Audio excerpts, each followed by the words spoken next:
तीसरी मर्तबे हजरत इब्राहिम अलैहिस्सलाम ने वही दुआ ये मांगी, रब्बना वबअस फीहिम रसूलन मिनहुम यतलू अलैहिम आयातिका व युअल्लिमुहुमुल किताब वल हिकमा।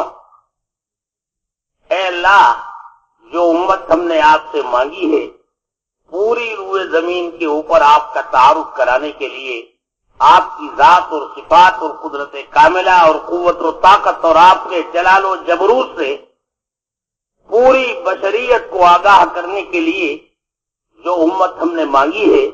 ऐ अल्लाह, उस उम्मत की तरबियत के लिए फिर एक नबी अता फरमा दी। अल्लाह से इस उम्मत की तरबियत के वास्ते फिर नबी मांगा,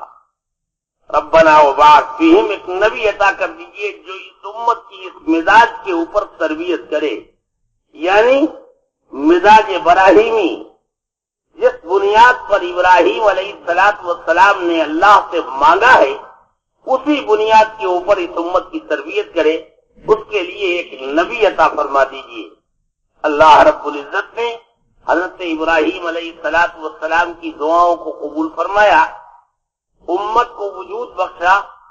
उम्मत को काम दिया और उम्मत को नबी अता फरमाया। अल्लाह के नबी सल्लल्लाहु अलैहि वसल्लम का इरशाद कि मैं अपने जद्द आला इब्राहिम अलैहिस्सलाम की दुआ हूँ, हजरत ईसा की बशारत हूँ और अपनी माँ आमिना का ख्वाब हूँ। और ये फरमाया कि देखो, मेरे बाद कोई नबी नहीं है और तुम्हारे बाद अब कयामत तक कोई उम्मत नहीं। फिर अल्लाह रब्बुल इज्जत ने अपने नबी सल्लल्लाहु अलैहि वसल्लम को हुक्म दिया कि वाने तब मिल्लत इब्राहिम हनीफा, ऐ मोहम्मद सल्लल्लाहु अलैहि वसल्लम, आप अपनी इस उम्मत की तरबियत मिजाज इब्राहिमी पर कीजिए। अल्लाह के नबी सल्लल्लाहु अलैहि वसल्लम को हुक्म दिया गया। मिजाज इब्राहिमी में सबसे पहली चीज, इन्नी वज्जहतु वजही लिल्लज़ी फतरा अस्समावाति वल अर्ज़ हनीफा व मा अना मिनल मुशरिकीन। सारी कायनात के अंदर अल्लाह के गैर की जितनी शक्लें नजर आ रही हैं, इंसान की हो, जिन्नात की हो, जानवर हो, चरिंदे हो, परिंदे हो, दरिंदे हो, पाए हो, दो पाए हो, आसमान हो, जमीन, चांद, सूरज, सितारे हो, दरिया, जंगल, पहाड़ हो, मलाइका अलैहिमुस्सलात वस्सलाम हो,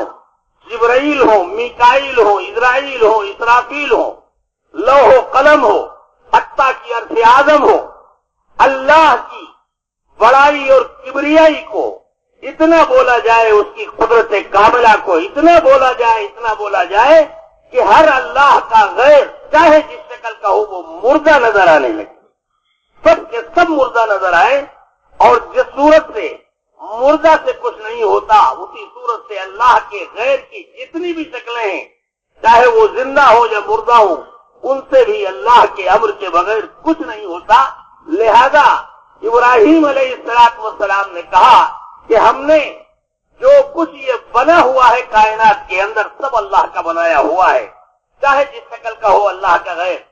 हमने इस सारे बने हुए से अपने रूह को, अपने दिल के रुख को और अपने दिल के अंदर के ईमान का जो रुख है, उसको एक अल्लाह वहदहू ला शरीक बनाने वाले की तरफ कर लिया है। मखलूक से अपना रुख मोड़ करके और एक अल्लाह की तरफ कर लिया है, इसलिए कि हम जानते हैं कि ये जो कुछ भी बना हुआ है वो हर लम्हा अपनी हर हरकत और सुकून के अंदर हर लम्हा अल्लाह के अम्र का मोहताज है। अल्लाह के अम्र के बगैर किसी के अंदर हरकत और सुकून की जुर्रत नहीं है और हिम्मत नहीं है। ज्यादा ये सब मुर्दे के मानिंद है। हमारे नजदीक, आपके नजदीक मुर्दा और जिंदा का फर्क होता है, लेकिन अल्लाह के नजदीक दोनों बराबर है। जिस सूरत से मुर्दा से भी कुछ नहीं होता, उसी सूरत से अल्लाह के अम्र के बगैर इन जिंदा चलते फिरते खिलौनों से भी कुछ नहीं होता, इसलिए कि ये भी मुर्दा है अल्लाह के अम्र के बगैर। अगर वो रूह के बगैर मुर्दा है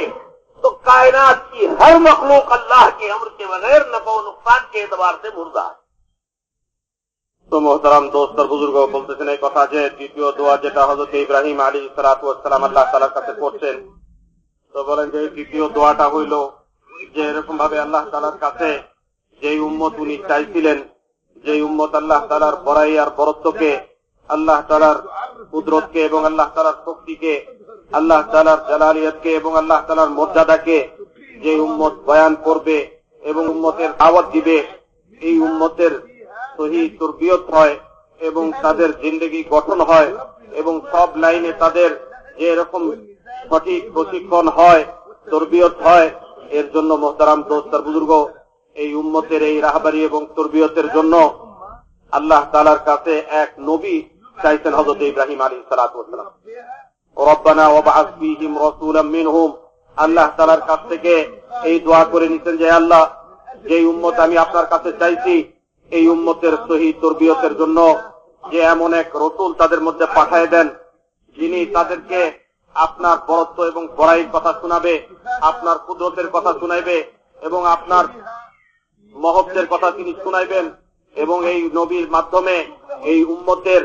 ওই রকম তরবিয়ত হবে, ওই নাহজের উপরে, ওই নিয়মের উপরে এই উম্মতের তরবিয়ত হইবে,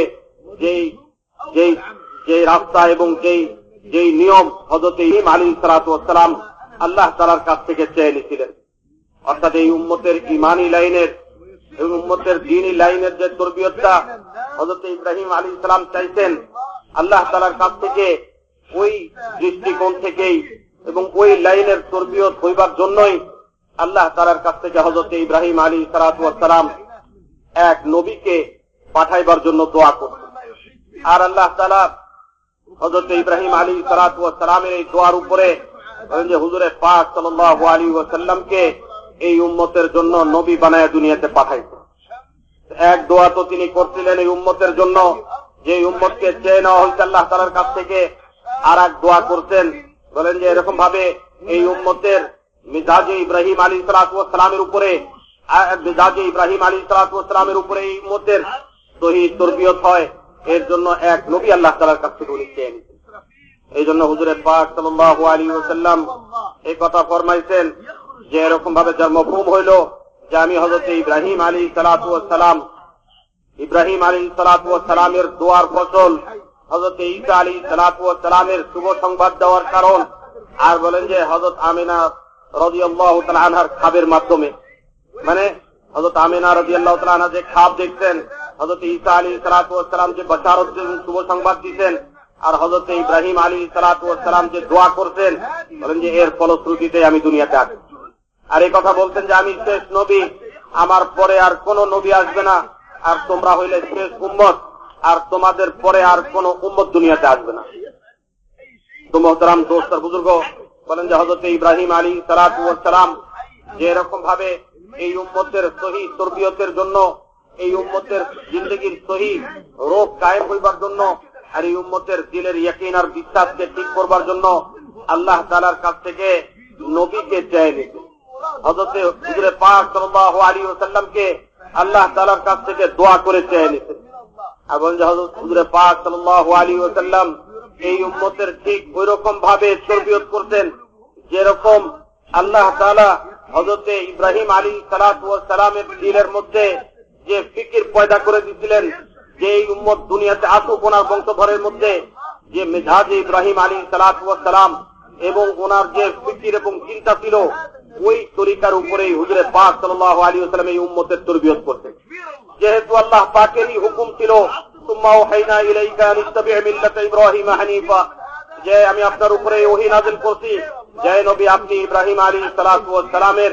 মিল্লাতের অনুসরণ করে চলেন। এই জন্য বলেন যে মিল্লাতের পিতা হিসাবে হযরত ইব্রাহিম আলাইহিস সালাতু ওয়াস সালাম এই উম্মতকে যে আল্লাহ তাআলার কাছ থেকে চেয়ে নিতেন, এই উম্মতের এই সহি রাহবারির জন্য এবং তরবিয়তের জন্য যেই নবীকে চেয়ে নিতেন, হযরত ইব্রাহিম আলাইহিস সালাতু ওয়াস সালামের ওই মেজাজের উপরেই এই নবী এই উম্মতকে তরবিয়ত করতেছেন। আর বলেন যে এরকম ভাবে সবচেয়ে বেশি যেই চিন্তা হযরত ইব্রাহিম আলাইহিস সালাতু ওয়াস সালামের মধ্যে ছিল, সেটা হইল যে এই উম্মত আল্লাহ তাআলার বড়াই এবং বরত্বকে দিলের মধ্যে এরকম ভাবে প্রবেশ করাইবে এবং দিলের মধ্যে এরকম ভাবে মজবুত করবে যে আল্লাহ ছাড়া আর যত শেকেল আছে, যত বস্তু আছে, যত ব্যক্তি আছে এবং যত মখলুকাত আছে, এই সব কিছুকে তারা মুর্দা সমতুল্য মনে করবে। বলেন যে চাই এটা যে চতুষ্পদ জন্তু হোক, চাই পাখি হোক, চাই দোপায়া হোক, চাই চারপায়া হোক, চাই এরকম ভাবে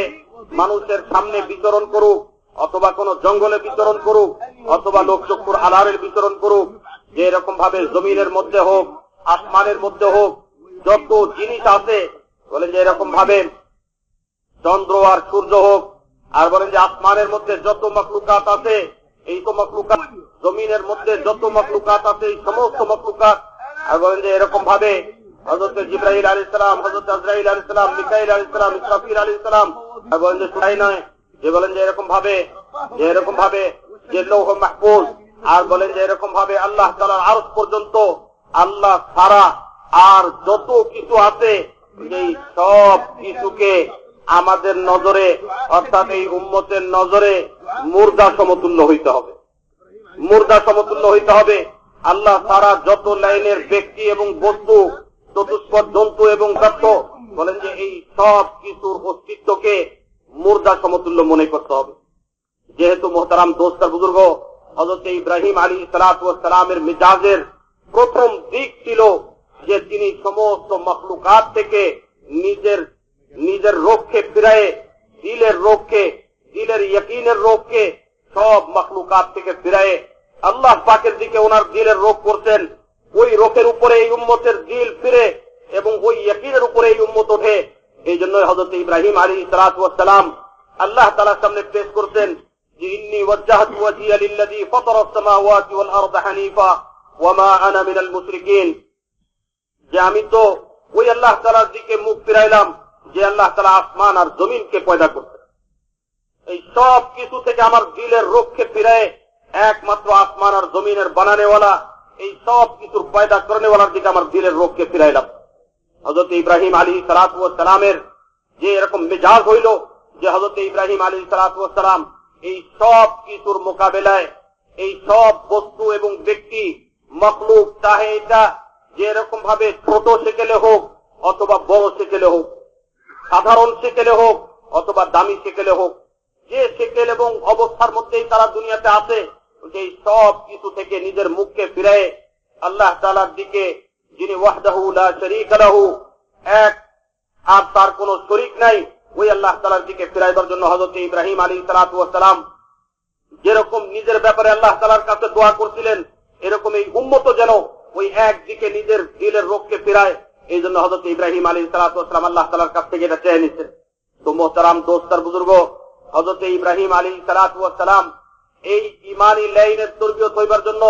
আল্লাহ তাআলার কাছে হুজুরে পাক সাল্লাল্লাহু আলাইহি ওয়াসাল্লামকেও দোয়া করে আল্লাহ পাকের কাছ থেকে নিতেন। আর বলেন যে এই জন্য হুজুরে পাক সাল্লাল্লাহু আলাইহি ওয়াসাল্লাম এই উম্মতকে আল্লাহ ছাড়া আর যত জিনিস আছে এই সব জিনিসগুলোকে তো মুর্দা হিসেবেই এই উম্মতের সামনে উপস্থাপন করতেন। তো বলেন যে যদিও আমাদের নজরে জিন্দা আর মুর্দার মধ্যে ফরক আছে, যে জিন্দা এবং এ মুর্দা কিছু করতে পারে না, জিন্দা তো অনেক কিছু করে, কিন্তু বলেন যে উনি বলতেছেন এই কথা যে আল্লাহ তাআলার নজরে জিন্দা আর মুর্দা উভয়ে সমান। বলেন যে জিন্দা মুর্দা যেরকম আর কিছু তার করবার ক্ষমতা নাই, আল্লাহ তাআলার হুকুম ছাড়া জিন্দাও কিছু করবার ক্ষমতা রাখেন না। জিন্দাও আল্লাহ তাআলার নজরে ওই মুর্দা সমতুল্য। যদি তার সাথে আল্লাহ তাআলার হুকুম না থাকে, লাভ এবং লোকসান দেওয়ার ব্যাপারে জিন্দা এবং মুর্দা আল্লাহ তাআলার নজরে বরাবর।